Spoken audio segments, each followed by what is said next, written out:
Hey everybody, and thank you for joining me for this top 100 board games of all time. So if you've recently been following my channel, you probably realized that over the last couple of weeks, I've been doing my top 50 board games of all time, which I do annually, and I'll probably continue to do that. And I think November every year is going to be a good time to do that because it gives a whole year of breathing space for the Essen releases, which I normally tend to enjoy the most, or the biggest releases that suit my taste the most throughout the year. So it gives it enough time to settle down and to see where it slots on this list.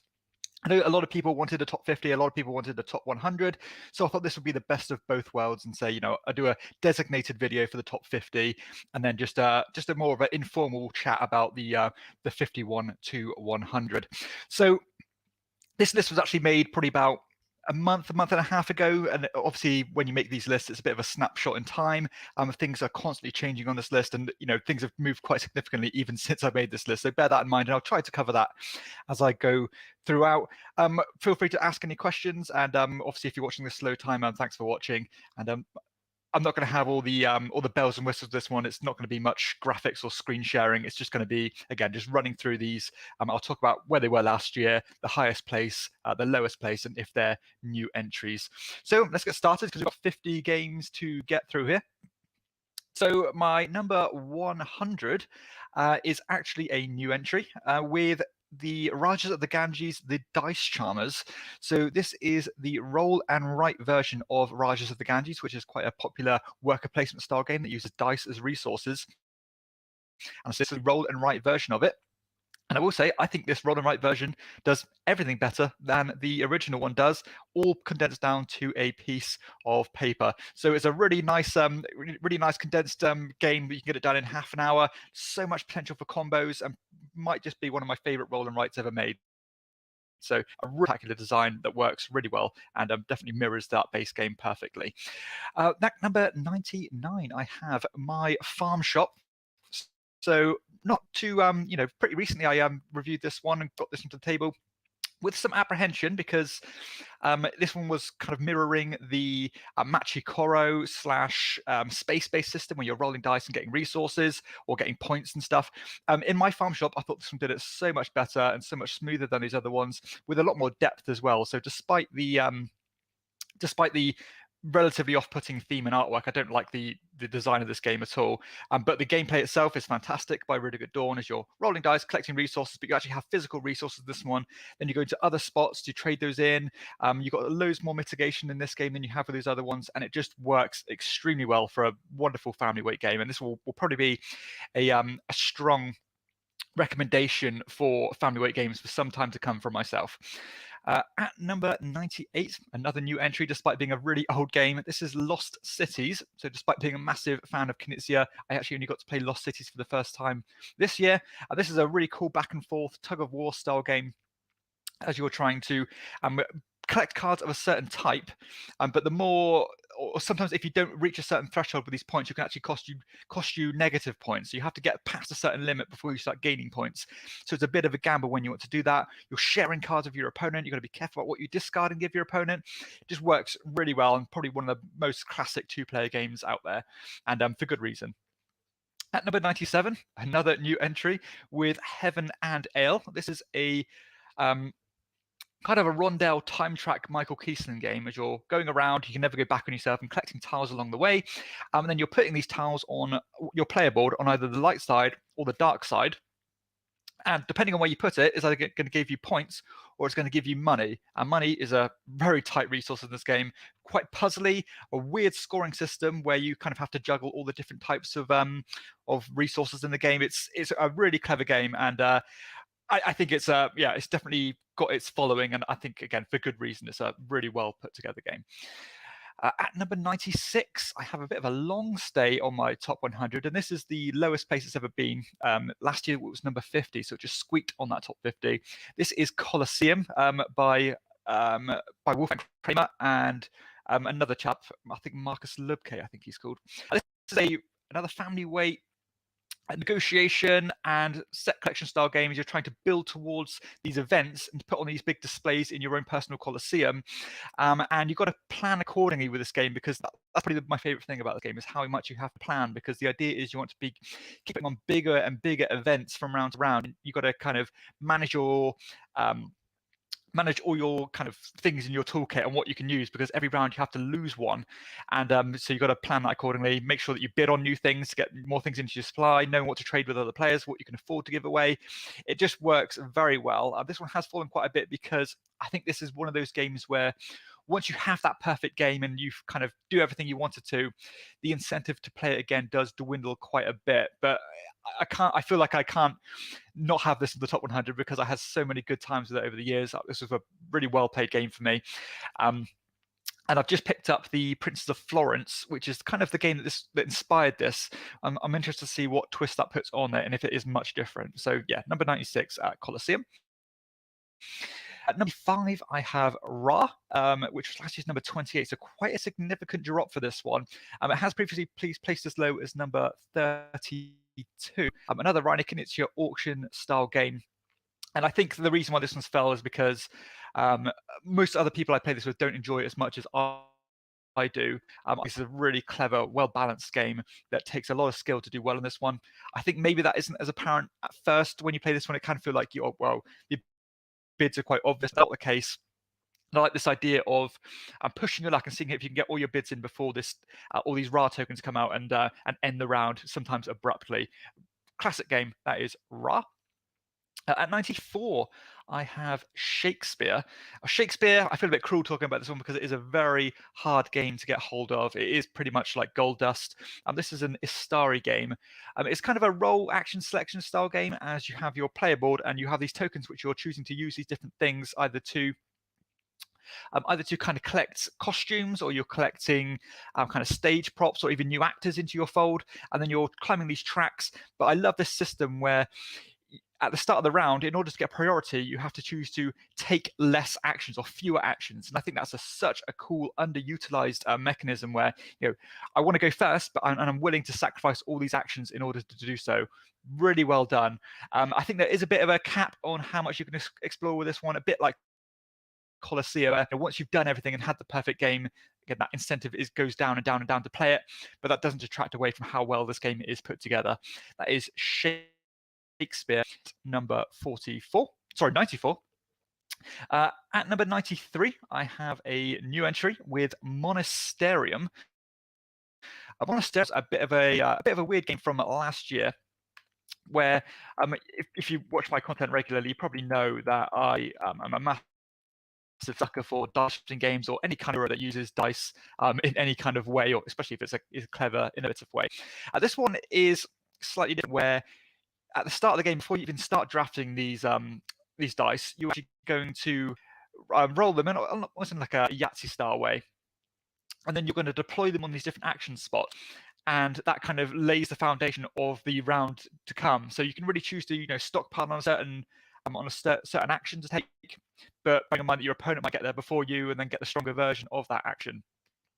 And so it seems to work really well. I've got a picture of it up here, because this isn't a very well-known game, and I think it's still yet kind of the international market. But it's a really good one. It's a very tight game where you're trying to map things out very carefully, because there's very little margin for error. But if you like dice drafters, that is certainly one to keep an eye out for. At number 92, certainly one of the lighter games on this list, and this has really grown for me. I was very lukewarm at this one to start, but the more I play it, the more I like it, and I think it's an absolute joy to play. Another family weight game. This is Ship Shape. So Ship Shape is a game where you're trying to place these odd-shaped tiles on top of each other, and basically you're trying to cover up or show certain symbols, such as gold, which is just going to give you points. So you've got like contraband, which will score you points as long as you don't have the most of them. And you've got cannons as well, which you score in relation to what the other players have. Really good, really puzzly, not too fiddly or too convoluted. And it has this simultaneous bidding system where you can see the tiles available to you, and you might want to get your highest cost in order to take the top one. But if you both bid the same, then they cancel each other out, and somebody else is going to come and snatch that tile that you wanted. It just works very well. And a lot of fun, always been a hit whoever I played this one with, and yeah, I recommend it strongly. That is Ship Shape. At number 91, another new entry. So this is a lot of new entries coming in this this kind of bottom half of this top 100. This is Smartphone Inc. I wasn't really sure what to expect from this one because generally I'm not a massive don't get massively dragged in or drawn in by themes of games, but this one I tend not to like more modern themes. I like the old classic colonial medieval themes, Dark Ages themes. That's what I really enjoy. But this one is obviously brand new, up to date. It's a more slick design set in this era where you're trying to sell, produce smartphones, get new technologies. This one had a really cool main mechanism where you have these tiles with all your different actions on them, lapping them with one another, to kind of show and expose and cover up certain icons which you might want to use for that round. And they're going to let you again produce phones. They're going to let you sell them. You want to be tailoring your price accordingly so that when you sell things, you're selling them or undercutting your opponents to get to certain markets before they do. Really well put together, streamlined, kind of economic game that absolutely really impressed me. So yeah, happy with that one. It really did do well for me and went down well for the whole gaming group as a. So that's the first 10 games there. I'll just go through some comments in every 10 interview. So Ryan has mentioned he's curious if Great Western Trail makes the list. So stay tuned for that. He said I said it'll be in my top 150. It would be, absolutely, but will it be in the top 100? Steve says, I enjoyed the top 50, great list. Oh, thank you, Steve, and hi, thanks for joining me. I really appreciate it. And you said you picked up the Dice Charmers on my recommendation, and you love it.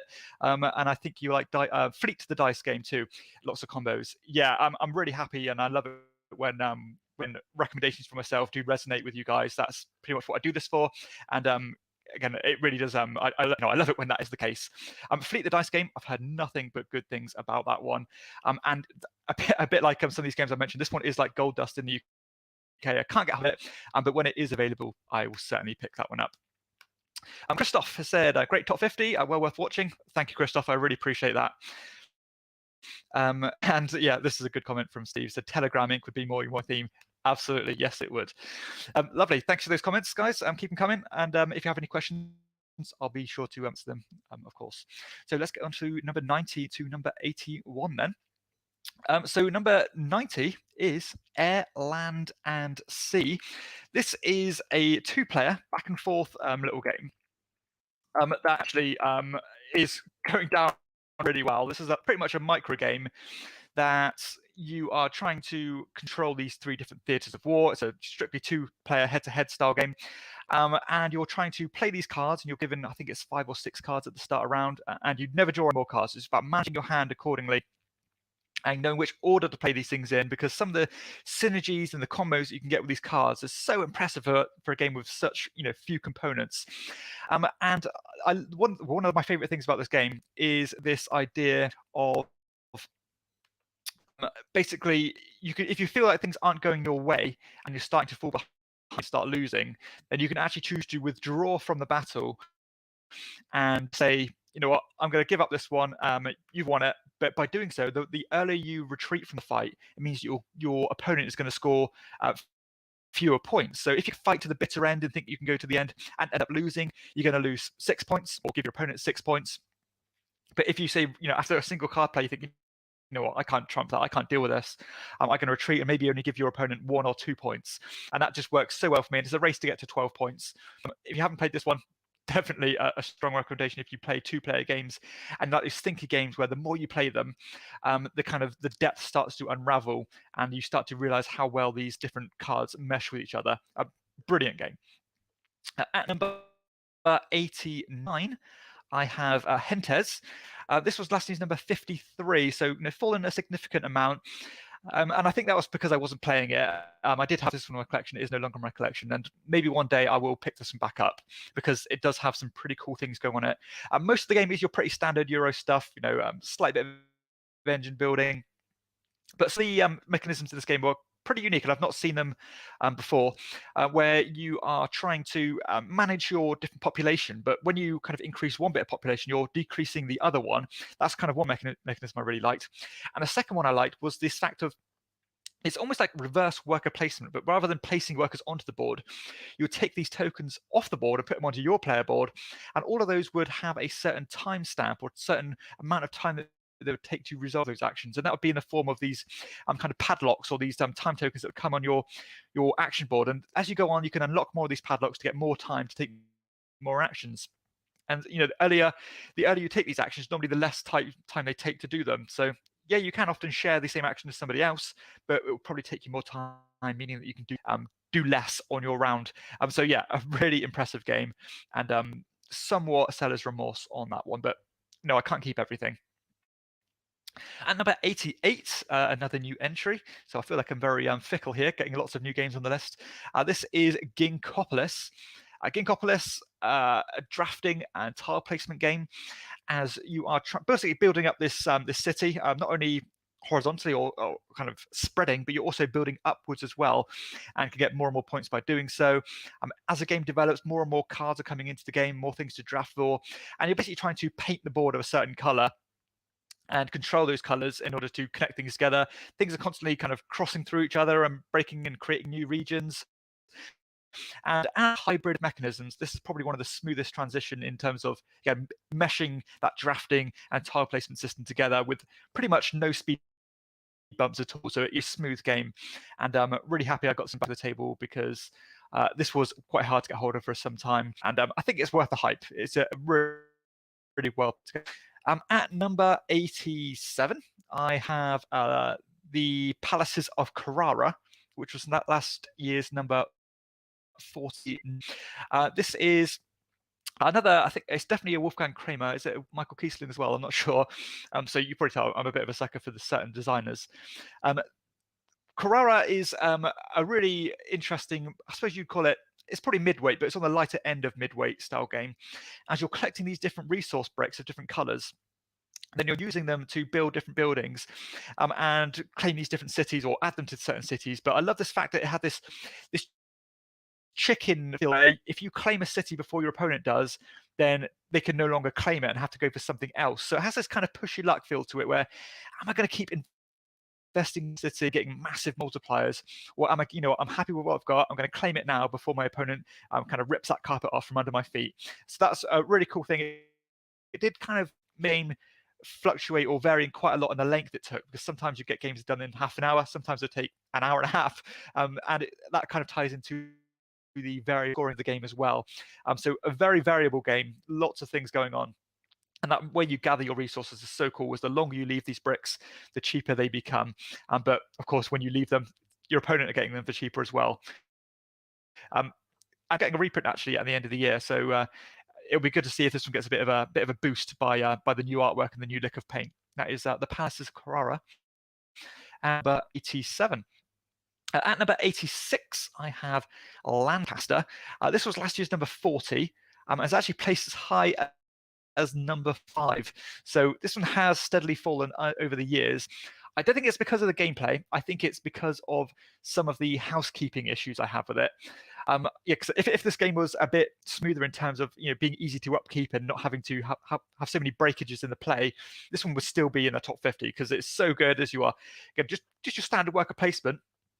But the fact that you could knock people off worker placement spots by using your more powerful workers to do so was such a cool thing. And there's this real jockeying for position to control these regions.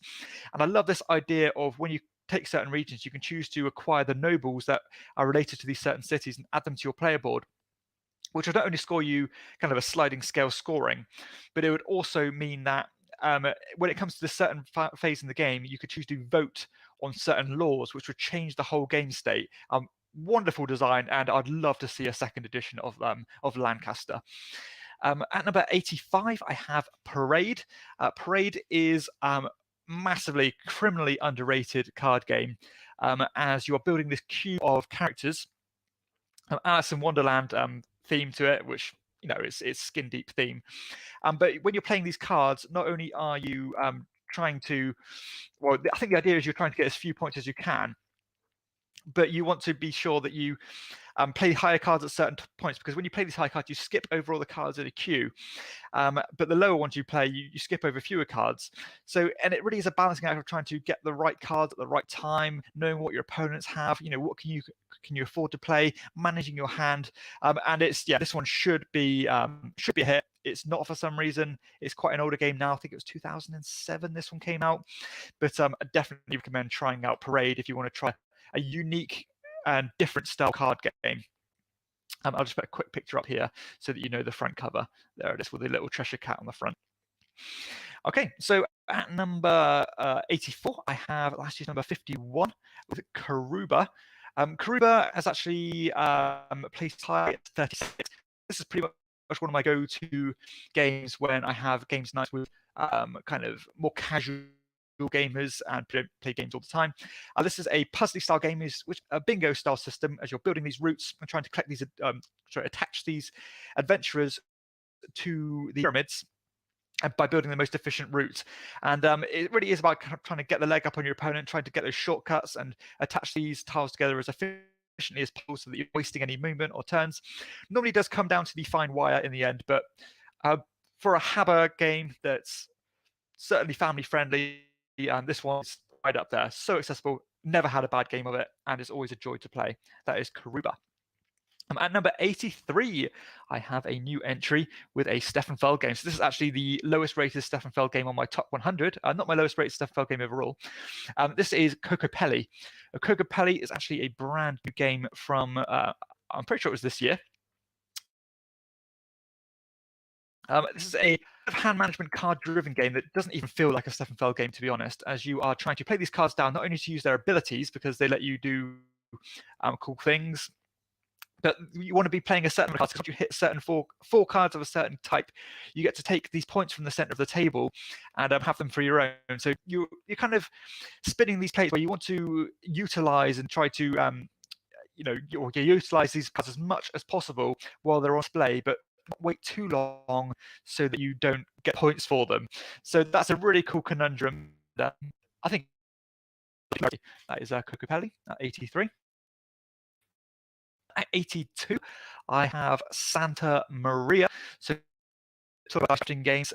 It's a dice drafting game. Also mixed with tile placement as you are building up this map. But when you add these tiles to this map with all these different resources on them, and when you draft a certain die from this pool, or you can use your personal ones, you're either triggering all these tiles from left to right or up, or vertical to down, and triggering all the buildings along the way. But the last spot that die lands on is going to be covered up and blocked for the rest of the round. So you have to map things out quite accordingly to use the best tiles over and over again and to rinse and repeat. Really clever game. I'd love to see an expansion. Actually, I think there was an expansion for this one, but I didn't actually. I couldn't get my hands on it. But as a medium light dice drafter worker placement game, this one has a lot going on and is a really well-rounded game. That is Santa Maria at number 82. And at number 81, I have Renature, so another Kramer and Kiesling game. So this one is an area control game, which is normally Kramer and Kiesling's kind of bag, or at least Mick Kramer's. This one uses dominoes to take your actions. You're literally building a chain of dominoes, matching animals to animals. And when you put dominoes, you can either kind of place these bushes or trees or little shrubs onto the board in order to kind of signify your dominance of these regions. And this is another medium light style game, and this one's done a really good job of actually introducing more involved games to people such as my girlfriend, who's wouldn't normally play this style more cutthroat game. But because the theme is so inviting, then she really did like this. This is one of our go-to games now when we do get together in groups of 4 or so. Again, it does get pretty nasty and pretty spicy. And despite its very beautiful aesthetic, this one, gets down right dirty. So that is Renature at number 81. Okay, so that's the next installment of 10 games. That was 90 to 81. And Christoph here just says that Ginkopolis is definitely on his want-to-try list. Yeah, I recommend you trying it out, Christoph. I'm sure you'll enjoy it if you like those mechanisms. Great drafting and some great tile placement there with the abstract city building, but really solid Euro. Let's crack on then. I'm just going to take a drink of water because I'm saying a lot more than I want to. Okay, so at number 80, I have a game that is probably not going to be the most appealing to most people because it's a pretty dry theme. But I suppose if you're watching the channel, you probably like dry games. This one is Vasco da Gama. This is actually a Paolo Mori game that's pretty much unlike any other Paolo Mori game that I've ever played. I don't normally see him make these style, old dusty Euros, but this one has some really cool things going on in it. Where you are trying to take a bunch of actions. You're basically trying to build boats and try and discover new lands and things. But the way you take these actions, kind of beyond that pretty vanilla game on the surface, is fascinating. So basically, you are going to have a bunch of basically timepieces on the board, and you're going to choose to collect these timepieces that are numbered from 1 to, let's have a look here. There you go, number 1 to 20. And this is going to be the kind of initiative in which you resolve your actions. But every round there's going to be a kind of a pawn on the board, which shows that this is the kind of measuring stick. And if you end on, if you take an action that's to the left of this pawn, you're going to have to start paying money for it. But if you go on the right of it, then you're going to get it for free, but I'm going to go slower. And mapping that out was very careful. You've got to be a bit ballsy and sometimes think, I need to get in there early and take one of those earlier initiative spots. Managing your finances is a very tricky thing to do. Another game that's very tight on money. Some really cool player interaction in terms of the powers you can get here, because you can actually acquire more of these game-breaking powers by selecting them. And sometimes deploying these boats onto the board on this left section of the board here is really interesting, because if you go to these earlier spots and put these bigger boats there, then you can actually choose to slowly gather points as the game goes on, as they climb up these tracks, or you can go straight for the big points at the top. So lots of interesting decisions here. And yeah, this one is criminally underrated. And I think, again, people are going to get turned off by that rather beige cover that we all love so much. At number 79, I have Arboretum. So speaking of nasty games, this one is was ranked number 63 last year. So a very slight fall. But I think games this elegant have always got the potential to go up quite significantly depending on the year and depending on my mindset at the time. But I can't criticize the gameplay of this game at all. It's just whether it's in the whether it's in my kind of zeitgeist at the time. Is it in my game cycle? But this one is a card-driven game, as you're trying to build out this tableau of cards all made up of these trees, and you've got different types of trees, all numbered from 1 to 10, I believe. And you're trying to build this kind of map and this puzzle of building these chains of numbers crossing through each other. You can kind of intersect all these trees, and you get points by mapping these things out. But the hand management in this game is probably one of the best examples I've ever seen. I think I did a top 10 hand management games. This one must have been in the top 3. As you've got to be very careful what you deploy on the table, because if you don't have the most or the joint most of that type in your hand at the end, then you're not going to score it and the other people are going to score it. And that is such a cool conundrum, as the longer the game goes on, your hand starts getting clogged up with cards that you just need to keep hold of in order to score those points that you've already deployed onto the board. So absolutely horrible decisions there, but enjoyable ones. And you can really throw your opponents under the bus here by, your opponent might have invested loads in a certain type of tree and you've got all the high cards in your hand, meaning that they're not going to score anything for them. What a game this one is. Cutthroat as it gets, but brilliant. At number 78, I have Mirmies. This is a new entry. I actually played this one semi-recently. This is a game all about ant colonies. So it's a pretty simple worker placement game, but I think because the game is so tight in terms of the time you get to do everything, it was quite juicy. You're basically trying to get these ants, you're trying to deploy them onto the board and get these different prey to get points. But the way you gain resources is quite cool, because you lay these pheromone tiles down, which will generate I think it's 4 different types of resources, and you can use that to improve your colony. You need to feed your workers every round, which becomes tighter and tighter. And this one is, I think this thing was released now, because I think it's another one that's way out of print. I think this would do well, because this ant theme is something that doesn't get explored very much. For a midweight Euro, that's mostly very interactive in terms of blocking worker placement spots and things, but the actual gameplay itself becomes tighter as you're trying to lay more of these pheromone tiles out on the main board. Really well used of theme, and again, it's a thing that should be used more. That is Mimmies at number. Very much a game that's been lost to time, really, and I think needs a resurgence. At number 77, a very light game. This was last year's number 72 with Coloretto. Coloretto has placed as high as number 60 and as low as 72 last year, so it has been on a very slight decline, but that's simply not because I enjoy it any less, simply because more heavy games tend to push these lighter ones down as a general rule. But this one is a very simple set collection game, as you're playing these chameleon cards down on different columns, and you're basically trying to build up certain colors, because at the end of the game, more colors, the more you have of a certain type, the more points you're going to get. But you only score 3 different types of chameleon. Any ones you start to collect after those 3 are going to start scoring you negative points in the same sliding system method. So that's a really cool thing. Sometimes you can interact with in ways where they might have a perfect column for them, but they passed in the last turn and it has to come to you, and then you can completely tarnish their perfect row of cards, meaning that they're going to potentially score, negative points. So Coloretto, a go-to fella, and a really, really good game. Can't criticize it. At number 76, another go-to filler game with 6 Nymphed. This was last year's number 59. It's placed as high as 58 and as low as 59, so it is kind of hovering around. Well, it's fallen a bit, but I can't really see this one falling off my top 100. It might do by default, but the game is so much fun. Anybody can play this one, as you're playing these numbered cards in these 3 different rows. As you play the 6th card in a row, then you take all the other ones as negative points, really. So it's one of those golfing style games where you're trying to get as few points as you can.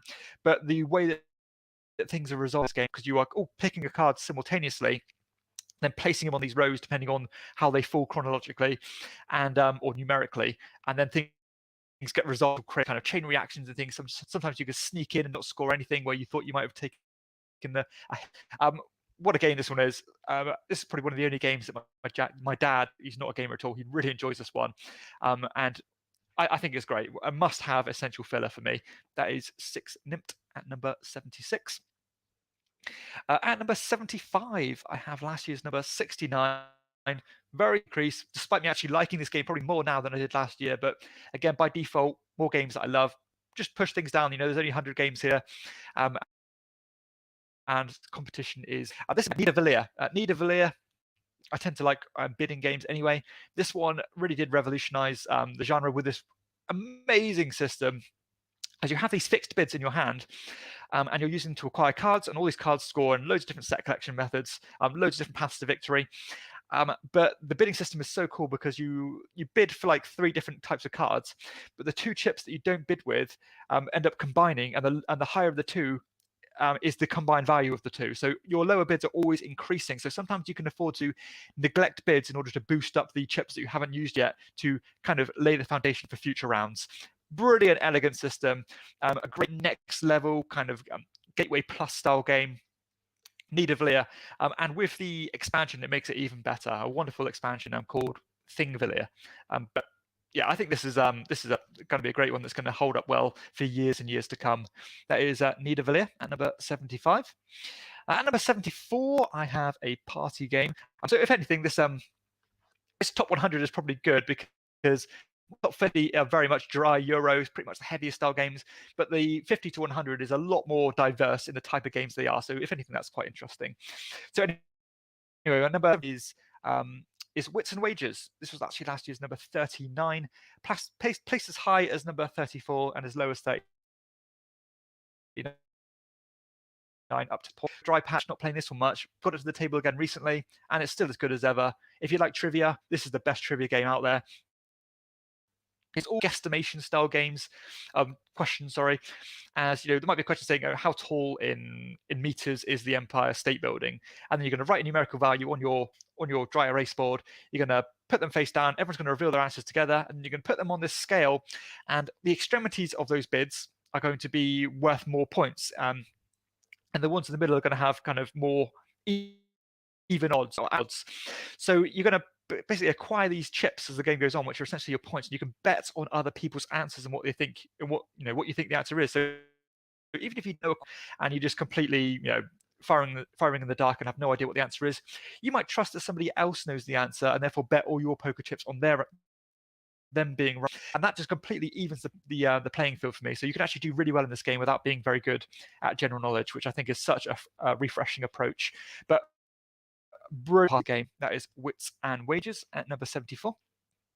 Staying on the theme of party games, at number 73, I have Telestrations.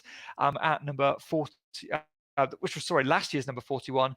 It's actually placed as low as number 93, so it's kind of been up and down and up and down.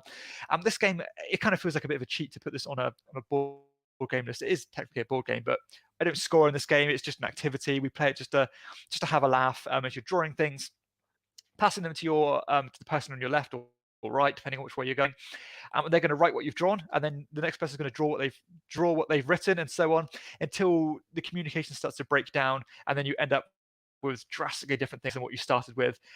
Just a recipe for hilarity. Every single game has been a massive hit with this one. If you play this with the right people who are creative and don't just go for the kind of boring games, the cards that come with a game and the normal clues that come with a game, this game is, again, one of the funniest games I've ever played. Probably actually the funniest game I've ever played. Absolutely brilliant, hilarious. That is Telestrations at number 73. At number 72, I have a new entry with Fium.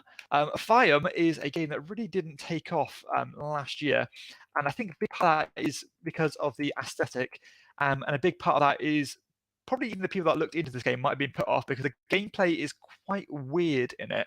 There's quite a lot of circumstantial cards. I'll just get some pictures up because you might not have heard of this one. This is a Freedom and Freeze game that uses the power grid style system in terms of cycling cards. So sometimes, if you're lucky, or which way you look at it, the more powerful cards will come out early, and you can end up snagging a bit of a bargain before it's kind of supposed to come out. And then you're basically building stuff onto this board.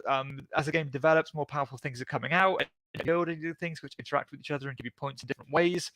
This is one of those games where you need to play more than once to understand what it's about. The first game is pretty much a tester style game, but I think you're going to be polarized on the look of this game. It looks a lot worse in pictures than it does in person, actually. But the gameplay is certainly unique. There's nothing else like it. You're building routes, you're building a bit of a civilization. Again, I love this drafting system, some powerful endgame bonuses you can go for.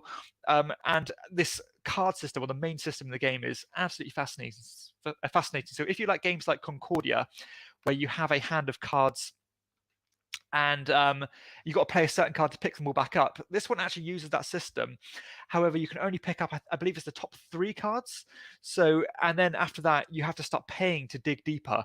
And that is such a cool system, and it works extremely well. So you have to kind of leave your more powerful cards to play last, so that makes sure that you can pick them back up and to use going forward, and knowing when you're done with cards, and start burying them in your deck, because getting them back is going to be far too expensive. So yeah, that's Fium at number 72. At number 71, No Thanks. So another filler game for me, another game that I consider essential, one that scales so well. This was last year's number 45, has placed as high as number 80 and as low as number 45 up until this point. This is a simple bidding game, as you're trying to bid not to acquire cards. And basically, you're trying to score as few points as possible, because these cards are going to give you points. But this push your luck system is so great, because you can start throwing these chips on them in order to pass to take these cards. But suddenly there's going to be that kind of straw that broke the camel's back, and somebody's going to take that card, not only get those as negative points, but they're going to get all the chips on them in order to pass in future rounds. What a game this one is. So well done, so elegant, so smooth, and definitely one of the best filler games out there. Okay, so that's number 80 to number 71. So I'm just going to go through some questions. Some comments here. So Steve has said, we come here for the dry games, Dan. Yeah, good. Yeah, because that's what you're going to get in general. Thank you, Steve. And he's also said that Mimi's looks really fun, but you can't find it anywhere.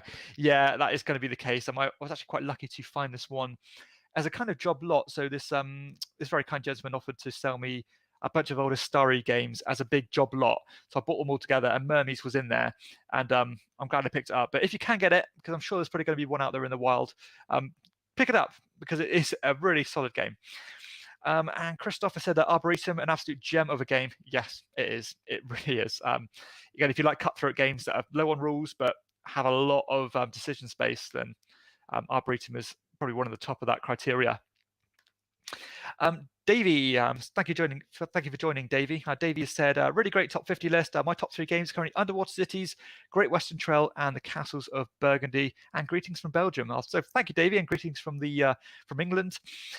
So yeah, Underwater Cities, as you know, replaced really highly for me. Let's have a look at my list here. So Underwater Cities placed at number 21. And Western Trail hasn't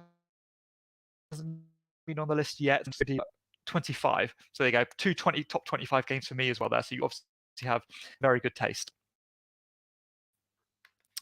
Christoph has said that Fiam looks promising to me, but he's been struggling to buy it.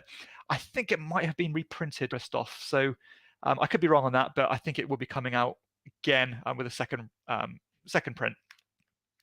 And Steve said that he'll be playing Great Western for the first time over Thanksgiving. He bought the second edition and looking forward to it. Yeah, it's a solid game, Steve. I'm sure you will enjoy it if you like Alexander Pfister games. And yeah, it's a good one. Okay, so let's crack on then with the 70 to 61. So at number 70, I have Kashgar, Merchants of the Silk Road. This was number 42 last year, so it has fallen slightly. This one is a simple engine builder that uses this caravan system where you're building up these columns of cards, and all these cards have different actions on them, of course, and you're picking what cards at the front of these columns, using his action, and they're putting it to the back of that column. So it has this cycling system, and because you've got 3 going on at the same time, you can plan things out accordingly and gain resources here and gain resources here in order to fill this contract here. So it has this kind of flowing system where you want to keep things ticking along at the right time, activate the right card at the right time, and know when to do so. My only problem with this game is probably why it's fallen, and I think it will continue to fall, is that this game was only the core box, and this game was kind of the hallmark for a game that needed more material for it. I would love to see a more complexity added to the game, because that core system is so interesting. It's such a fantastic mechanism. Again, that caravan system is so cool.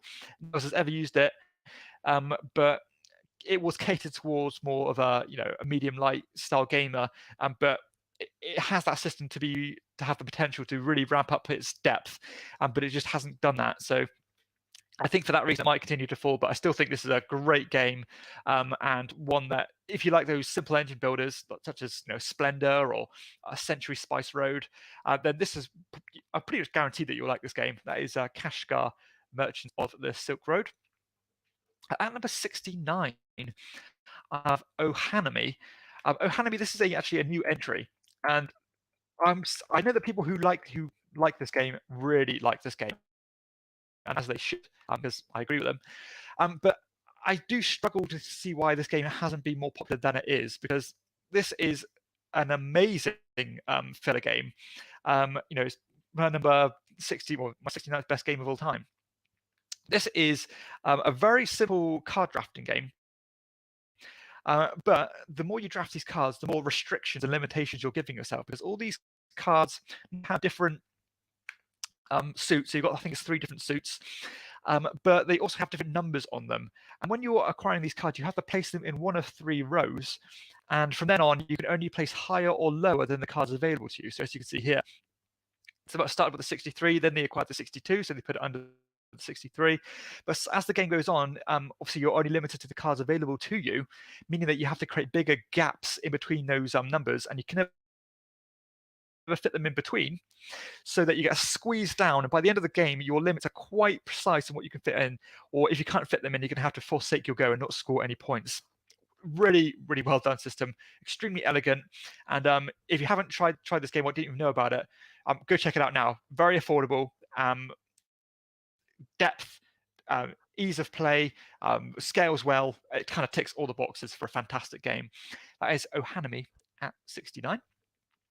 At number 68, I have last year's number 35 with Mombasa. This is an Alexander Pfister game. This is placed as high as number 10 for me, and as low as number 35 up until this point, of course. This is an Alexander Pfister game, a relatively heavy one, so this is probably more of your expected Pfister game on the lines of Great Western Trail, which we mentioned, on the lines of Maracaibo, and probably Boonlake. Well, I've not played Boonlake yet, but it's the same kind of game where you're upgrading things. This one uses the same in Maracaibo, where you are investing in these different companies. Or obviously Maracaibo, you're doing the different nations, but this one, yeah, you're investing in different companies, which means that the more coverage you have on the board of these types, then you're going to end up scoring more points for doing so. It has some really cool card play, and yeah, actually some fantastic card play. I forgot about one of the mechanisms in this game where when you choose these cards, you actually set them under your player board, but it means you have to dilute down your deck, because if you want to take stronger actions, they all slide into different discard piles, and at the end of the round, you can only take one discard pile back. And that is such a cool decision to make. You know, are you going to take a really strong turn and dilute your deck, or are you going to take what kind of weaker turns to build up to that stronger turn later? And everything else is just Euro goodness. You're climbing tracks, you're building a hand of cards, loads of different ways to score points, and it's a fantastic game. It is a brilliant Pfister game. It doesn't get talked about much. I think they are going to retheme it. I don't think it needs to, but it's a great game, and certainly up there with Pfister's best. That is Mombasa at number 68. At number 67, I have last year's number 58 with Biblios. Biblios, and more filler games on this top 50. Oh, sorry, on the 50 to 100. This has placed as high as 58 and as low as 62, so it's always been in that kind of 58 to 67 bracket, so very small window. And games like this, a bit like Arboretum, this game is so solid and so well designed. I don't think it'll ever fall off the top 100. It just depends on my mood at the time. This is a game that you are it's kind of broken in half. So that's half you're collecting these cards, and in the second half, you are basically the first half you're auctioning cards, or sorry, collecting cards. The second half you're bidding for these cards, and the idea is that you have this kind of fluctuating market. So it's a bit of a commodity speculation style game that's manipulated by the players, and whoever wins the suits of different types by having the most cards of that type is going to score an amount of points equal to this die corresponding to that color, and that die can be manipulated. So if you know that somebody is really running away with a certain suit of cards, you can think, you know, I'm going to use this card in order to tank the value of that suit, meaning they're going to score fewer points. A very low scoring game, a game where the smallest mistake can cost you dearly, but I tend to enjoy those type of games, and Biblios is one of the best fillers out there. That is Biblios at number 67. At number 66, I have another Reiner Knizia auction game with Modern Art. Modern Art is one of his older games, actually. This one goes back to 1992, I believe, and probably one of the purest auction games he has, as you are buying all these different pieces of artwork. But I love the variety of the different types of artwork, different auctions you can have here. You've got like one-around auctions, you've got blind bid auctions, you've got your standard, free-for-all style auctions. And this game, as you'd expect with a Knizia auction game, does have some pretty fascinating twists. The first of which, when you buy art off another player, you have to pay the money to that player rather than to the bank. So you actually do take turns being the auctioneer in this game. But the thing I like most about this game is this popularity system, where only the three most popular artists in the round, so the three most artists with the most, the highest value or the most amount of cards amongst the players for that round, are going to end up scoring points. So it means that I think it's broken into 3 or 4 rounds. It means that if they got a really popular artist in the first round, they could be worth £30 for each bit of artwork they have. But in the second round, their artwork could be worth nothing. So people can really choose to spend on these artists in order to try and compound the values of those arts. But it means in future rounds that people can really work together and kind of collude to each other to make certain artists not worth a thing. And that is just such a fascinating system, and really interactive, and it can really, again, tank or boost a certain artist in the flick of a switch. Nothing wrong with this game. It's held up extremely well considering it's 30 years old. And if you like auction games, this is another essential for me.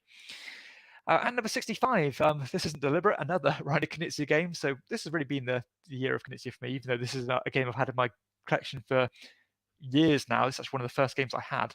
This is Battle Line, another 2-player game that was last year's number 44. Placed as high as number 34 before. This game is also known as Schotten Totten. I think it's exactly the same game, just a different theme. This is basically a game of poker, but over multiple different hands. So you're basically playing three card sets to make poker hands, basically, and you're trying to fight for these different flags. And the idea is you're trying to win 3 flags adjacent to each other, or I think it's 5 flags overall. And so you're trying to build like straight flushes or stuff like that. And they all have different rankings depending on how hard they are to get. But because there's only one card of a certain type of the game, sometimes you can use that to your advantage, where your opponent can't finish this. Can't finish their strong hand over there because you have the hand in your card. So you have that card in your hand. So therefore, you can kind of have a bit of say over the play, but your opponent obviously does the same. And this is another one of the best examples of a management game that I have. Sometimes you want to hold on to cards because you're just waiting for that final card of that hand, but you have to play something each round, which can be agonizing at times. An absolutely, utterly brilliant 2-player game. Like, there's no other way around it. It is brilliant. That is Battle Line at number 65. At number 64, another auction game. So it's very apparent that I do like auction games, and I don't see that changing anytime soon. So at number 64, I have QE. QE is another very interactive. I'd almost consider this, it's borderline a party game, except it's like a gamers party game. As you are bidding for these different businesses or industries in order to score set collection bonuses. So you're basically trying to build these lines and columns on your player board. But the cool thing about this game is that you can bid whatever. If you don't have the funds for it, it doesn't matter. It's an empty checkbook or an empty check, and you can write what the hell you want on it. You could write $1 billion on it if you wanted to. But obviously, each round there's going to be an auctioneer, and they know the bids of the other, or of the winning bid. So each time you're going to have an idea of what that bid is going to be, which means that you kind of know the parameters on what you can bid on your next turn. And it's all about balancing this. It's balancing act of spending as much as you can, but not being the person who spent the most. Because if you spent the most, then you get automatically decide from winning. And that just tied with the free bidding just works so well. And I love the arc of this game, where at the start bids are relatively modest, but by the end of the game, more and more zeros are added on to those checks. Fantastic game that it does play well probably from 4 or 5 players is probably what you want for this one. But yeah, fantastic design. That again, the people who like it really like it. That is QE. Always been a massive hit for me as well. Never had a bad game of it. At number 63, I have actually a previous number. When I made my first ever list, top 50, top 100 list, this was number 1. This is the Resistance Avalon. This is actually last number 55, so it's fallen quite significantly. And I think it's because I think my general taste of games has changed slightly. I think social deduction has been overdone now. I still think this is the best one by far. And the way that all the different roles interact with each other in this game is fascinating. It's a real social experiment. I think maybe the only issue with this game is that sometimes it can seem a bit formulaic at the start, but with more player counts and the more these roles come in and start interacting with each other, I know this, but I know that you know this, and he knows that, he knows nothing. All this together, you get the whole picture. But yeah, this is such a rich social experiment, a real dynamic game. It can get really heated if you do have these more boisterous, more players who like a debate a bit more. But what a game this is! It's so fantastically designed, and I would love to play it more. Unfortunately, I don't get to the bigger player counts too much anymore for gaming nights, but I love it. I adore this game. I play it anytime. For a 15-minute experience, it doesn't get much better than the Resistance Avalon. At number 62, I have a new entry with Seven Wonders Duel. So this one is actually a strange one for me, because I wasn't sure what to expect from it, because I wasn't the biggest fan of the original Seven Wonders. I know that might be controversial to some people because it's a very popular game. I thought it was good, but I didn't think it was amazing. This one is pretty damn amazing. So this is a drafting style game, a kind of a very light civilization building game as you're acquiring resources and then using those resources to build new buildings in order to score points. You can get like military cars in order to push this track down, and if you reach a certain point you can win the game automatically. You're collecting science cards, you're managing your money carefully. But this drafting system is so fantastic as you have this pyramid of cards, and the cards are kind of overlapping other ones so that you can't get to the ones behind the cards in the front until they're taken. So you've not only you've got to be careful about what you take for yourself, you've got to be equally as careful as what you leave your opponent to take. Because if they have 5 science cards and they need that 6th one, or I think it's 6th one, then you can't be foolish enough to leave that exposed for the other player to take.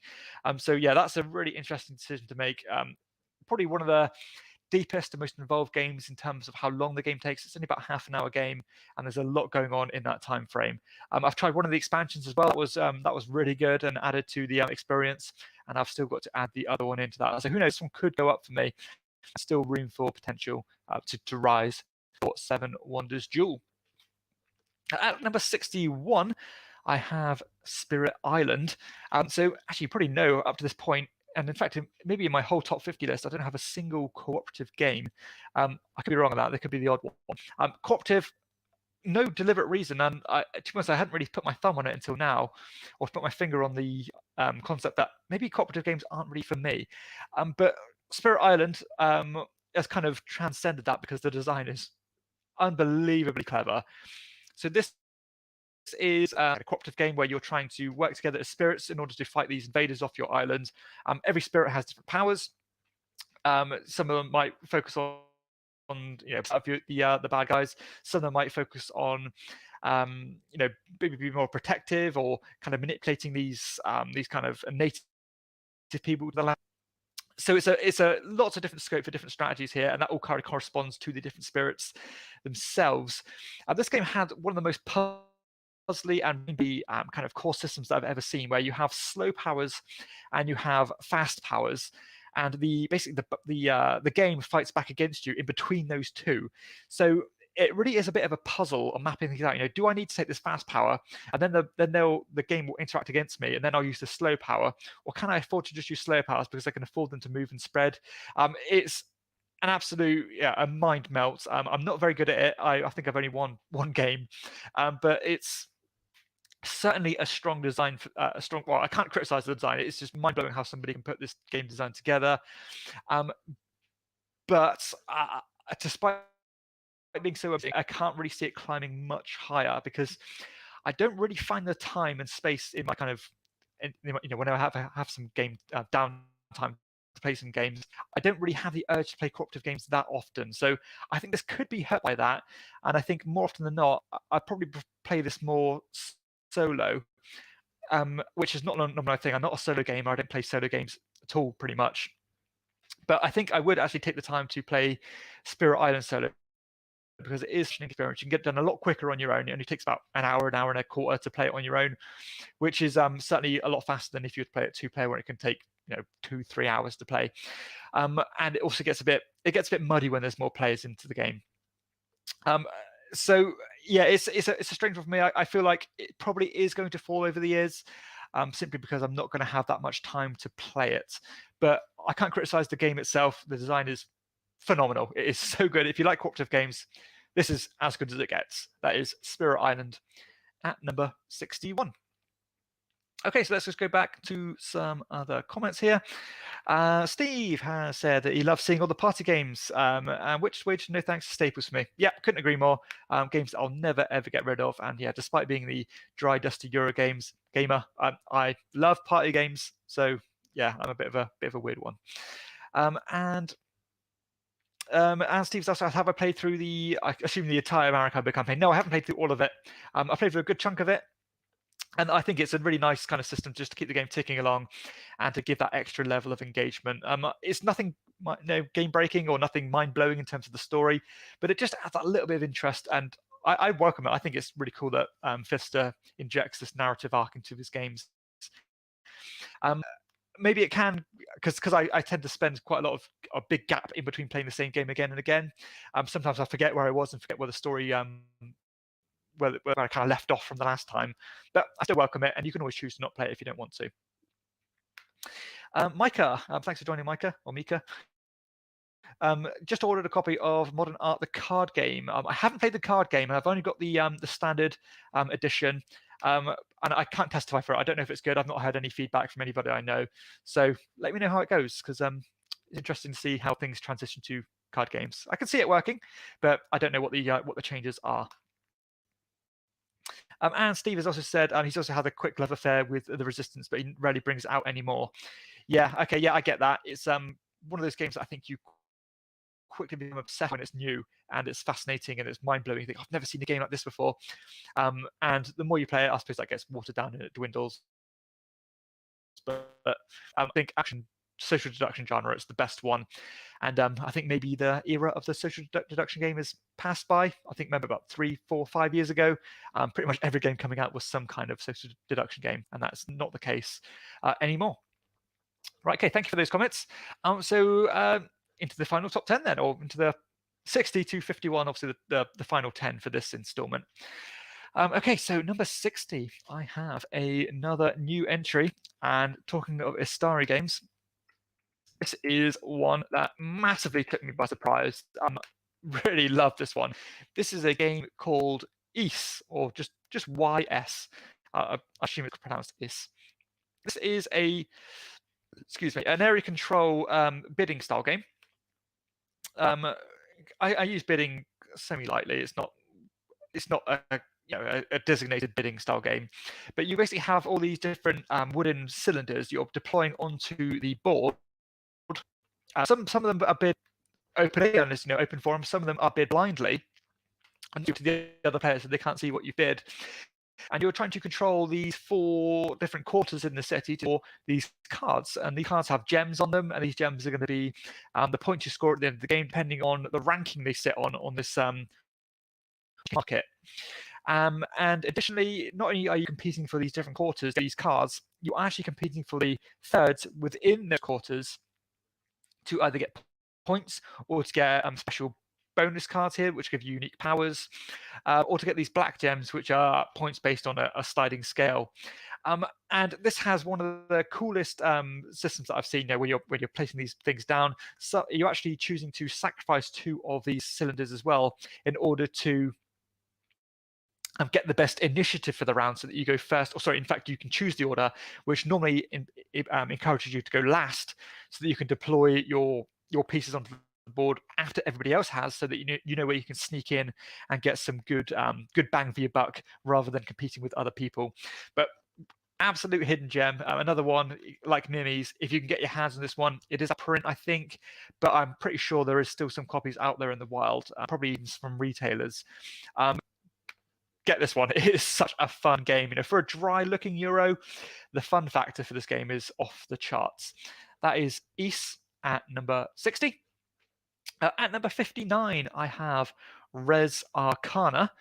Res Arcana, very straightforward engine-building, card-driven game by Tom Lehman. This one, you are basically just acquiring these cards, and the cards will give you resources. Some cards will convert resources into other resources, and you're basically building up resources in order to buy these cards in the center of the table, which are these locations. And it's basically a resource conversion game, a very light engine builder. I do love the system of the game. Its elegance and simplicity is wonderful, really. So much scope for adding more content into the game, massively variable. If you have somewhat of a draft at the start of the game, so you can pick and tailor your cards to your needs, which the game does recommend. I have recently played this one, and this one is going to fall quite a lot. So as I said, this list was made a month and a half ago, and I've played this game since, and I had a bit of a bad game of it, to be honest, a bit of a dud.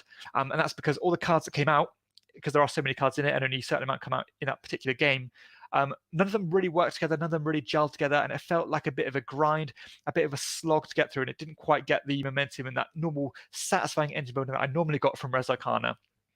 So I'm sad to say this one's probably going to fall potentially even off the list. So it's a bit of a weird one, because this has ranked so highly, 59, and it's interesting to see how I'm obviously quite fickle, because in a flick of a switch, if I have one bad experience, something is probably going to fall quite drastically, because getting a game to the table is fierce competition. I only have so many hours in the day. I have so many games, and I don't want to chance having a bad game when I do have that very precious time. So I think it's not going to happen very often, but when it does happen, it's sadly a bit deflating, and I'm not quite willing to take that chance every time I get this one out. But luckily, it's not a long game. It's only about 45 minutes to play. But it's a brilliant system, and I know it's hugely popular, massive following. But I think maybe my time with Res Arcana has come to an end. Next up at number 58, I have Mexica. Mexica, another Wolfgang Kramer game, last year's number 32, placed as high as number 13. Mexica, been in my collection for years and years and years. Another area control style game, but this one has much more of an abstract approach as you are building these temples onto the board and trying to control these regions, which are actually forged by the players throughout the game. So you actually, one of your actions in this game is to place these river tokens onto the board, which will actually break the board up into different sections, and then you're competing for control of those sections that you've crafted out yourself.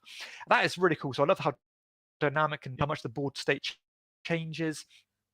And I also like this element of the action point system. So I think action points in general aren't used very much anymore. We have a fixed amount of points you can get in each of your turns, and you can spend them how you like. And some actions will take more points than others, and some will just cost 1 or 2. And this one uses that very well. And I also like this fact that you have a physical player pawn on the board, which means that you have to be in certain regions in order to claim them. So you actually have a physical piece or someone representing you, and you can travel down the Niles and you can move things. You can even teleport from one area of the board to the other by spending all your action points in order to establish these regions as your own, to get another way of getting victory points. Brilliant game. Another game that's pretty cutthroat in terms of cutting people off, blocking people in, forcing them to spend more action points. But the level of interaction is amazing in Mexica. Great game. At number 57, another Alexander Pfister game, and this is actually one of his lighter ones, with the Isle of Skye. Isle of Skye was last year's number 34. So, a moderate fall here. This one really did used to hit my table a lot. This year, it hasn't hit nearly as much as last year. No particular reason. I still think this is a brilliant tile placement game on the that medium light end of the scale. This one was pretty much a direct replacement for Carcassonne for me, because this one added variable scoring. Every round, every game, you get completely different scoring, which will trigger at different points. And I love this idea of you choosing the value of the tiles you pick. So every round, you're going to draft 3 tiles from this bag. You're going to put them behind your screen. And you're going to assign money values to them. So maybe if there's a tile that you really want, you put quite a lot of money to it.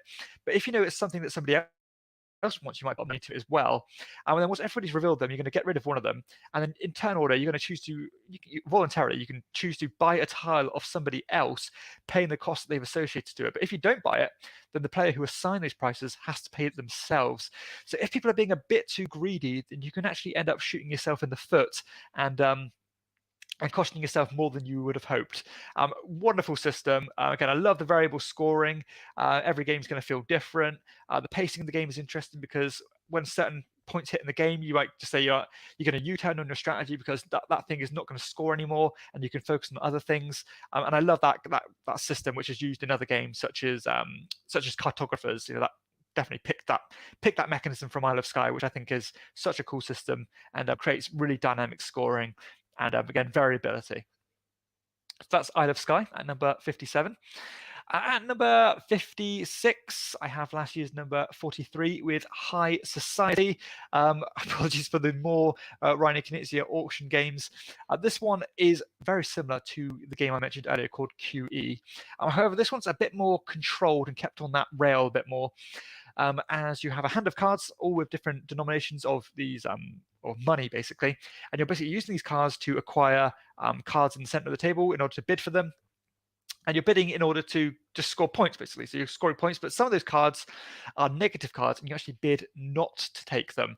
And these things are like, cut your points in half or get rid of a card, all these kind of things. But there are some really interesting twists on this game that just ramp up the gameplay drastically. First of which, whoever spends the most money is going to automatically be disqualified from winning. So it's exactly the same system as QE. You want to spend a lot because you want to win the cards, but you don't want to spend the most because you'll automatically lose. But the other thing I really like about this game is the hand management, because you have such a fixed amount of cards in your hand with these different denominations, and they vary quite a lot. So one might say 1,000, one might say 3,000, and then they got to like 10,000 or 12,000 or 15,000, and you can never get change in this game. So if you want to bid something, you can't pick the card up you've bid with, swap it with another one, and put that down. No, you have to just put another card down, and that can, of course, make the bids so much more swingier and harder to control. And so managing your hand accordingly is just an absolute puzzle in itself. Brilliant game. Another game that dates back from the 90s, and it feels like if it was released today, it would still be a colossal hit. Still gets to the table, love it. Game actually scales well from a 3 to 5. It works perfectly fine. Brilliant auction style game, and certainly one of the quickest timestamps as well. You can get this and played in 20 minutes comfortably. That is High Society at number 56. At number 55, I have Miyabi.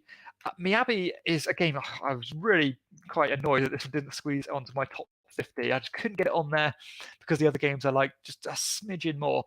This one is another massively underrated tile placement game.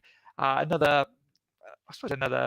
family-friendly style game, not terribly complex in its rules, but just because the rules are simple and easy to digest, the gameplay is certainly not. So this one, you are drafting tiles, and you're placing them on your individual player board, not only horizontally, and you're also building vertically as well. And the idea is you're trying to get more symbols onto. Oh, what have I done here? You're trying to get these symbols on the higher levels, because when you do, they get multiplied by the level they're on.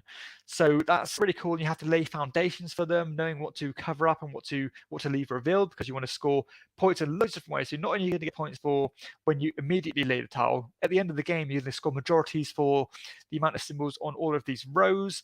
You can score points based on your biggest chain of symbols as well. And all these things kind of conflict with each other. It does shower you in points. It certainly is a bit of a point salad, but mapping things out carefully is so satisfying. It's just a brilliant game. Another one from Habbo, who did this one as well. I'm not quite sure. I could be wrong on that. But the gameplay is absolutely phenomenal. Great experience for 45 minutes, and one of the best puzzly tile placement games out there. That is Miyabi. Again, criminally underrated. Should be as popular as Azul is. At number 54, I have another Stefan Feld game with Merlin. Merlin was number 37 last year, and is placed as high as number 35.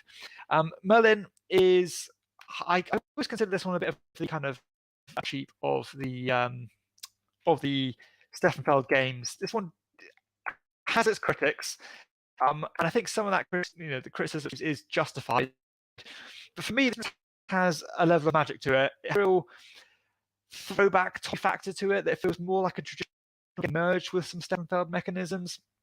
As you have this big rondel of actions, you're using dice, you're rolling them, and then you're choosing to use those dice in the order you want in order to move these, or your pawn around this rondel.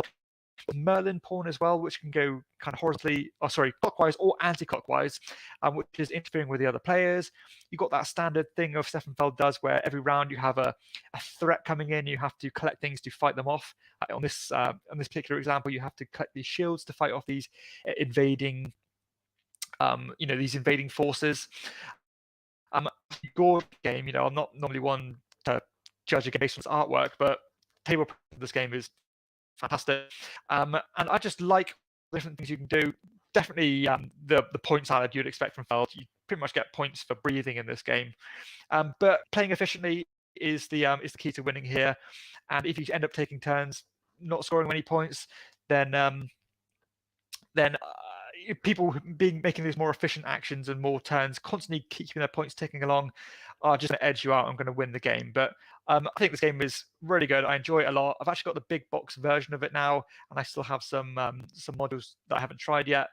But what a spectacle this one is. I love the game. I don't think I'll ever tire of it, but I don't think it's objectively Feld's best, but I just seem to really enjoy it, probably more than other people do. That is Merlin at number 54. At number 53, I have In the Hall of the Mountain King. This was another game like Miyabi, or I suppose all these 51 to 55. I was really annoyed that I couldn't squeeze them onto the top 50. I wanted to, I tried to, but it just meant I had something else up. But In the Hall of the Mountain King, another one of these polyomino style games, as you are trying to carve into this mountain, collecting resources as you go, and then you're discovering these statues, and you're dragging these statues onto these kind of columns or these plinths, and scoring points accordingly. But the thing I really love about this game is this resource management and gathering system, where you collect these cards for the game, and the when you choose to take a certain action to activate these cards and to get your resources, you trigger from the top of this pyramid down, and it also has this like waterfall effect, and that is such a cool puzzle in itself. And you'd want to be making sure that you're not wasting actions by doing so, because they actually have a capacity on them. So if they already have a resources allocated to that card, and if you trigger it again, then that resource is going to go to waste. So it's all about balancing the two. Do you want to keep placing these tiles onto the board and spending resources, or do you want to buy a new card and add it to your pyramid? And it also has a great use of these cards that you can use, these power cards, where you can spend a certain resource to use a game-breaking ability. And the fact that it's communal, it really does feel a lot more Euro-y than a lot of these times where people are individually gifted cards. This one, you have to pay a resource. It's open there, everybody can use it, but you have to pay for doing so. And the earlier you do it, the cheaper you get it. But once it's used a certain amount of times, then it's no longer going to be available to anybody else. So I think this is a wonderful game, one that I wasn't expecting to like it as much as I did, actually, but it just seems to do everything well. A great experience for a relatively succinct amount of time. I can never see this one going beyond 90 minutes, because again, the game does pace forward. It does kind of trundle forward quite quickly, and yeah, very impressed with In the Hall of the Mountain King. At number 52, I have another game that I consider unbelievably underrated, and I think a lot of this was not the game itself, not the game design itself, but the production. This was a game called Fruticola. So Fruticola, I think it actually got a wider release at Essen, but still nobody really gravitated towards this one, particularly not the Kickstarter campaign. And a lot of it is, I think the artwork and cover weren't the best received. People seem to criticize the way this game looks. I don't mind the way the game looks, but the production value of this game was pretty horrendous, to be honest. Really cheap, awful cardboard stock that ripped before you even started. These little resources that would just roll everywhere, just completely not practical in use at all. But the gameplay, which is, I suppose, what we're here for, was and is amazing. So this is a relatively light worker placement game, where you're trying to get these fruits, and then you're trying to convert them into jams and then sell them at the end of the game. Or you can even buy and sell fruit as they are.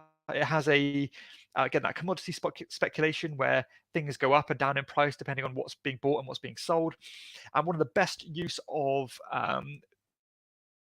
acquiring powers as you go throughout the game is you have this market of tiles, and all these tiles are all brilliant, and there's no boring ones in there, and it feels like no matter what you get, you're happy and content with what you've got. And on top of all that, you've got two different types of workers. You've got farmers, and I think the other workers just called workers, which have their own speciality. But the workers that you get for each round depends on these cards that you have, or what you're distributed at the start of the game. And these cards have either the amount of workers you're going to get through the game, or that round. So you could have as little as, say, 3 workers, or you could have as much as 6. And they also have an initiative value on them, which means obviously the earlier you go, the best spots are going to get grabbed up. And they also give ability, kind of a personal event that you can use throughout that round as well. So you're considering so much in each of these placements, and you've got that normal worker placement magic in the background as well, where the best spots are going to get gobbled up before you get there. What you're going to prioritize, and so much to like about this game. Only takes about an hour to play, and I think the ratio to the gameplay is phenomenal. This is as deep as any medium weight Euro you'd see out there, and the fact that it does comfortably come in under an hour is great. The theme is going to be inviting to some players. You've got this kind of this 1950s kind of commercial look to it, and yeah, I'm so impressed with the gameplay here. I think this is such a shame that this game isn't going to have the buzz and the just the hype that it deserves. Simply because I think the people who had the potential to make that impression were just so off put by the production that it just never got started. But who knows? Maybe they'll do a redesign, a revamp of this game, fix those production issues, and get it launched again because the gameplay is that good. That is Fruticola at number 52. And finally, at number 51, it wouldn't be a chairman of the board list without For Sale. So talking about must-own filler games, For Sale is my go-to must-own filler game. So yeah, this is probably in fact, it is definitely factually my most played game of all time. I played this one with pretty much everybody I know. It's always been a gangbuster hit, considering I played this one, I think 60, 70 times. And it's just one of the best auction games out there. As you own this property, you're just doing a straight up bidding, and then in the second half of the game, you're trying to use all those cards that you've acquired in a simultaneous blind bid system in order to acquire these cards which depict different money denominations. And because you are trying to get into the head of your opponent and map out what they do, you can end up having these really cool ideas where you can get a lot of money through a really low card because everybody might have been thinking the same thing. There might be a high check out there. Somebody might think, oh, they're bound to play that high card one. Everybody thinks the same thing. Everybody ends up playing low cards, and then you end up getting great values with low cards. So it's all about getting as much with as little as you can. And just what a brilliant game this one is. It's just this. Objectively, one of the best games out there. I think it's probably the best filler game out there. Just an absolute essential must-have, no-brainer for me. Just incredible game, and one that I'll certainly never ever get rid of. So that concludes the 50. 100 to 50, one of my best games of all time. As I said, it's a snapshot in time, and the list has already changed since I've actually made this list. But I think it's always interesting to go through these and see how things change from year to year. So let's just go through some comments here. So Steve has said that he loves Isle of Skye. Yeah, so do I. It's a wonderful tile placement game. Side Game, thank you for joining, Mackenzie. So Side Game has said, just got to put this out there. Watching your top 50 was fantastic. It really gave me insight into what you value in most games, and the fact we have some crossover was awesome too. Yeah, thank you, Mackenzie. I'm glad you enjoyed it, and I really enjoyed making it. And I know we both appreciate a good game, so you have very good taste as well. Steve said, I also bought In the Hall of the Mad King based on your recommendation, and a great game. Oh, wonderful. You are giving music to my ears, Steve, and this is why I do it. I'm really happy when games that I believe in resonate with you guys. And Mackenzie from Side Game has asked, why don't you think I get recognized? I'm assuming you meant Fruticola here. I really don't know, because obviously in the Kickstarter campaign, production wasn't you didn't know what the production was going to be. Maybe the artwork, maybe the fact that other projects were going on at the same time. I don't quite know, because it's not like this isn't from a reputable designer. I believe it's Virginio Gigli who designed this one, who is one of my favorite designers ever. He got one of the best pedigrees of game design out there. So I really don't know. I can't put my finger on it. I still think it's got potential to be a hit. And hey, I don't know. Sometimes these things just don't work out. He was also shocked that For Sale left my top 50. Yes, number 51, so only just. But a bit like a lot of these games, this one next year it could comfortably be in my top 50 again. I think Hanami Koji did the same thing last year. Where last year Hanami Koji was at number 56, and this year is at number 43. So it really is peaks of eyes with these games that have been in my collection for so long, that they're almost like go-to games. They're almost like bankers that I just rely on. That I kind of find it hard to rate them because they're so just harmonious with my collections, just to have their staple place, that I find it like, they've had their moment in the sun. I talk about the time, everybody knows about them. So should they come this high? A hard one, because it's a perfect game and probably it should be in my top 30, top 20, but that's how I'm feeling at the exact time when I make these lists. And Steve has asked, said E-Love's for sale as well. Great list as usual, Dan, and thanks for the video. Keep up the great work. Thank you so much, Steve. I really appreciate you joining, and I'm glad you enjoy my content in general. So that much concludes the video. If you want to add any, be sure to get to them. I'll just have a look at some games here, just that I think have got potential to climb. So I think, which I mentioned at number 99, has potential to go up. I'm still really enjoying that one, and it's been a bit of a sleeper hit for me. That's just a bit like Ship Shape. It's just getting better and better the more I enjoy it, and I enjoy how simple it is. I don't always need those big brain burnery style games, and I just think how smooth this one is. It's just great timestamp, and this has got potential to go up. Other games that have got potential to go up, perhaps. Let's have a look here. Fire, I think the more I play Fire, it's going to go one or two ways. It really is a game that you need to keep playing semi-regularly in order to get the most out of it. It does have some issues in terms of its length. I think it can go a bit too long, and there's actually a really good house rule you can play. Usually at the end, you get rid of 2 cards from the card row. If you get rid of 3 cards, it makes the game tick along a bit quicker, and obviously you reduce the game length quite significantly. So that's going to go one of 2 ways, I think. Other games, let's have a look. East has got potential to go up, and I suppose that's pretty much it, really. I mentioned For Sale's pretty much depends on how I'm feeling at the time. Potential for droppers, ones that are going to potentially fall off next year, just naturally, because obviously I'm going to anticipate to play a lot of good games within the next year. I'd be surprised if games like, let's have a look, Lancaster could continue to go down. It might just squeak in next year, maybe. I don't know.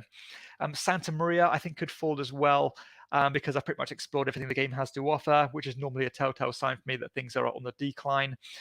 Other things, let's have a look. I mentioned Kashgar about having a bit of a glass ceiling as well, because it is so light and needs an expansion. Kind of explored everything it has to offer as well. Spirit Island, again, I find it very hard to find the time to play co-op games. So depending on how often I get it to the table solo, could see how this one goes, but I can't criticize the game, really. And I did mention Rezarkana, and Christoph has said give Rezarkana another chance. I think I will. I think I will. But I don't know. Time is so precious. But I know it's a good game. I don't criticize the game. It's just that particular setup did rub the wrong way. Okay, so that's it, really. Maybe I'll have a look at some other games as well from last year's list that fell off, some quite significant ones. I'll go through it quite quickly. Let's have a look here. Forgive me for not looking at the camera, but I haven't really prepared for this. They're all on it. Tifa actually fell off, and I'm actually regretting doing that, because I actually played this game last week and forgot how good that game is. It's so much fun. That one definitely would have been on the list if I made this a week ago. So yeah, prepare for that one to make a return to the list. Other games, have a look here. Paris was a big fall from last year. So Paris was actually number 29 last year. I think it certainly got caught up in the cult of the new when it came out. It was fresh on my table just before I made this list. Really liked the game, but the kind of longer I left it, it kind of just was sat on my shelf, not getting played. And you realize that this game doesn't quite have anything unique and special about it to keep it getting back and to make it stand amongst the pack. But brilliant game, but just nothing ultimately special about it. So that's quite a significant fall, going from 29 to probably 130 or something. Other games here, no, they're all still on it. Decrypto fell quite significantly, only because I haven't played it. I played it this year. That fell from number 46 last year, straight off the top 100. As did Letter Jam, 4th year off the top 100. Still games I love, and still games I have my my shield of quality still in my collection. Just didn't quite make it. Half Truth felt quite falling from number 52 off to the top 100. Legendary fell from number 54 off the top 100. Other games here. Quaxer Quedlinburg fell from 60 off the top 100. Still love it. Could come back. I just didn't hit. That was number 61 last year. Other big ones. Rising Sun. Actually, your previous number 1. So does Scythe. That was 67 last year. And Through the Ages as well, 65 last year. So some pretty big games here that have fallen off. Castles of Mad King Ludwig fell from number 70 off the top 100. Museum fell off. Raccoon Tycoon fell off. Even Patchwork fell off, but that one could come back, I suppose. Number 9 fell off, but that was because it was replaced by Miyabi. Cartographers fell off. Probably expected those to fall off. Sagrada, Calico, The Mind, Blue Lagoon, Wingspan. So some pretty big titles there that are no longer in the top 100. I can't really see those latter ones coming back onto it, but there's a few of those that probably have some potential to make a big return to the list next year. So yeah, that's some ones there. Just to quite some interesting statistics and see what things fell off and are no longer kind of in my top games. That was Christoph's comment. John joined late. Thanks for joining, John. Just watched Slow Time. I've gone through the list already, so sorry you couldn't quite make it. I know it's not practical time for everybody, but unfortunately I have work in a little bit, so I can't be here a bit later. And Steve Nathanson, did Furnace is similar to Res Arcana, which you might like? Yeah, I've actually played Furnace after making this list. Spoiled up, I liked it a lot, and I've got a review dropping very shortly. Christopher said I should try Tom Lehman's The City. I don't know actually anything about that one, so I might have to check that one out.